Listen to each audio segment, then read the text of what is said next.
Mahmoud or Muhammad from Senegal. Assalamu alaikum, Sheikh. Alaykum salam wa rahmatullah. Yes. Sheikh, is it permissible to ally with the Shias against the Jews and the Kuffar? Is it allowed to do what? To ally with the Shia against the Jews and the Kuffar, the Christians, the Americans, etc. Generally speaking, this is something to be discussed by the scholars who know the nature of such Shia.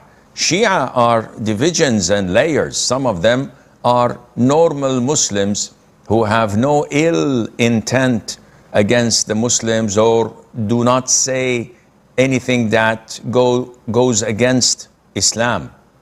But there are Shia that are disbelievers. They are hypocrites. They say evil things about Mother Aisha. They slander Abu Bakr, Umar, Uthman, and the vast majority of the companions of the Prophet ﷺ. They've distorted history.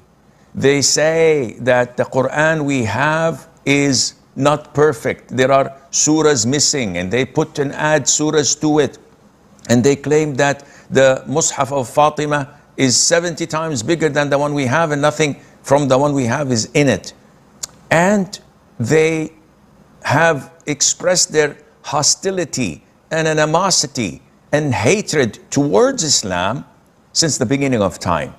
As mentioned by Ibn Taymiyyah, that they are full-fledged hypocrites who hate Islam, and no calamity or fitna throughout history without finding their fingerprints and their impact and initiation of it from the Shia, from the Rafidah, to be correct and exact. So definitely such people are enemies of Islam. And whenever these enemies of Islam collide, the Jews and the Christians alongside the Rafidah, and they fight, we pray to Allah Azza wa Jal that Allah destroys one with the other. And we're happy when destruction happens to both, because they're all enemies of Islam, and their expression of hatred to Islam is obvious. Only blind people would overlook it. But we pray to Allah Azza wa Jal that He saves the Muslims, and that Allah Azza wa Jal protects them and takes them away from such tribulations and calamities. And we say, Allahumma ahlik al-zalimeen bil-zalimin wa akhrijna min baynihim salimin. Oh Allah, destroy the transgressors and the wrongdoers one by the other, and get us out of it safe and sound.